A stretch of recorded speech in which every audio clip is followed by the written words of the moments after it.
wabarakatuh. Saya Denis Yanindika Setiawan, peserta Latsar CPNS tahun 2026 di Balai Besar Pelatihan Kesehatan Makassar.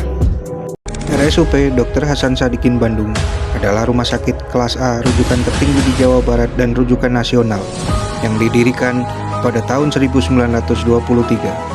Terletak di Jalan Pasteur nomor 38.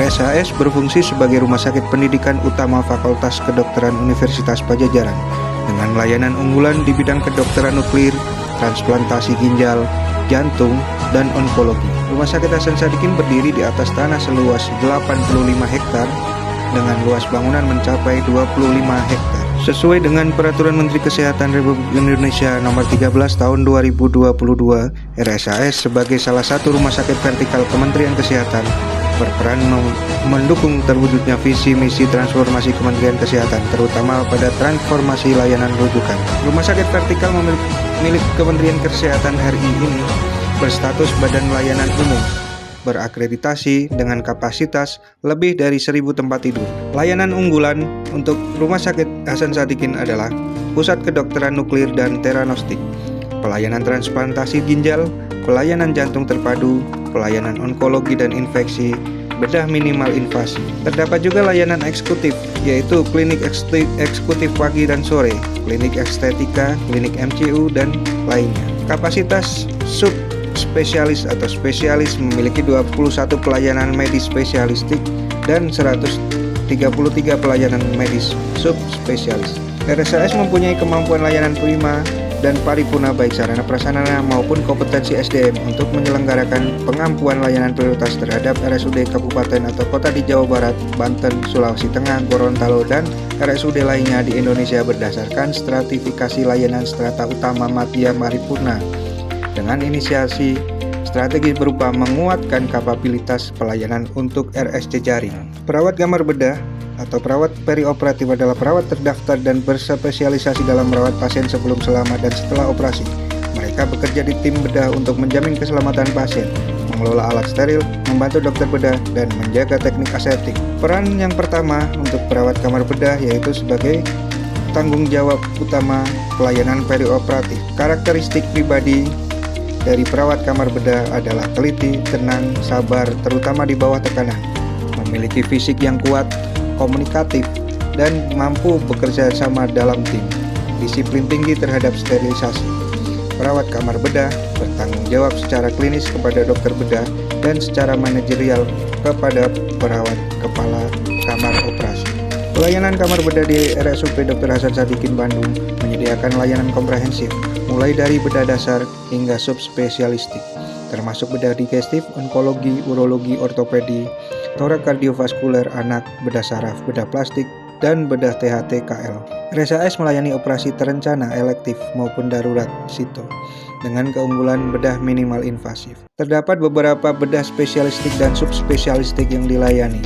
Yang pertama yaitu bedah digestif, kemudian bedah onkologi, bedah urologi, bedah ortopedi dan traumatologi, bedah torak dan kardiovaskular, bedah saraf, bedah anak, bedah plastik rekonstruksi, bedah THT KL, bedah mulut dan maksilofasial, bedah kebidanan dan kandungan atau obstin. Layanan unggulan dan khusus yaitu bedah minimal invasif, endoskopi atau IRCP, transplantasi ginjal, pelayanan jantung terpadu.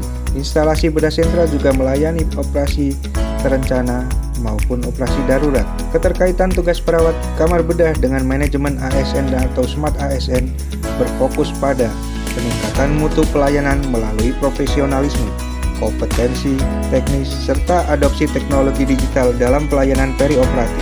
Tidak luput dari nilai berakhlak, yaitu berorientasi pada pelayanan akuntabel, kompeten, harmonis, loyal, adaptif, dan kolaboratif, bertujuan menciptakan birokrasi profesional, berintegritas, serta berkelas dunia. Berikut adalah keterkaitan tugas perawat kamar bedah dengan manajemen ASN.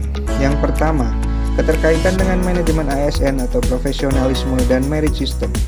Manajemen ASN berkaitan dengan pengelolaan pegawai yang profesional, bebas intervensi politik, dan bersih dari KKN. Perawat kamar bedah mewujudkannya melalui yang pertama, asuhan keperawatan standar, kemudian keamanan pasien atau safety management, dokumentasi administratif, pengembangan kompetensi.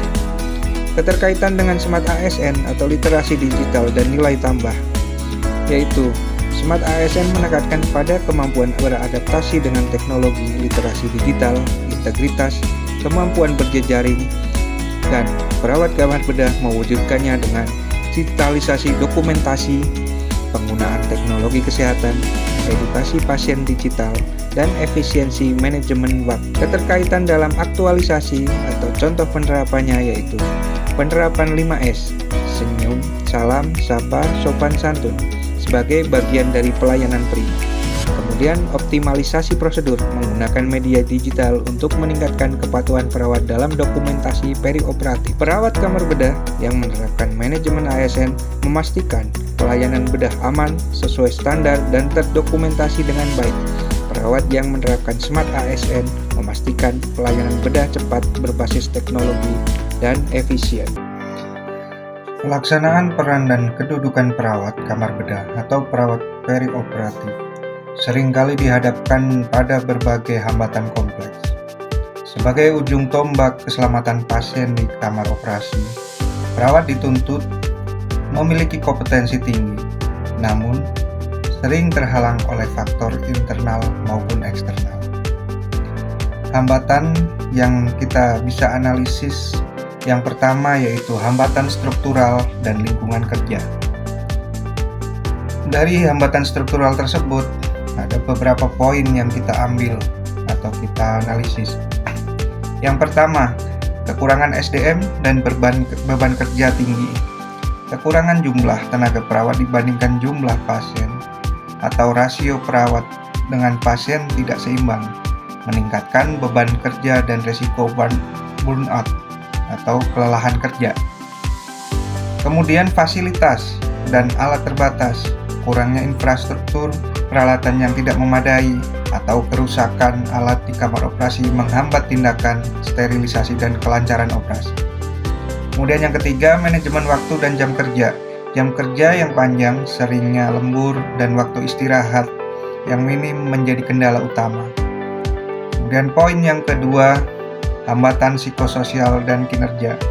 Tingkat stres kerja yang tinggi, lingkungan kamar bedah yang serba cepat, menegangkan dan membutuhkan konsentrasi tinggi memicu stres kerja, terutama saat menangani operasi sito atau darurat. Burnout syndrome, beban kerja fisik dan mental yang berat menyebabkan perawat rentan mengalami kelelahan emosional dan penurunan motivasi. Kemudian tanggung jawab hukum, adanya kekhawatiran mengenai akuntabilitas dan tanggung jawab hukum atas kejadian yang tidak diharapkan atau kegagalan prosedur saat intraoperatif. Kemudian hambatan yang ketiga yaitu hambatan komunikasi dan tim. Poor teamwork, tim kerja kurang solid. Kemudian hierarki dalam kamar bedah. Kemudian hambatan yang keempat yaitu hambatan profesional dan kompetensi. Kurangnya pelatihan, spesialisasi, tidak semua perawat bedah mendapatkan pelatihan perioperatif khususnya yang memadai, sehingga kompetensi dalam mengelola instrumen rumit dan teknik sterilisasi menjadi kurang optimal. Perubahan peran dan teknologi, beradaptasi dengan alat canggih atau teknik baru, serta meningkatkan kebutuhan akan kemampuan dokumentasi dan penelitian.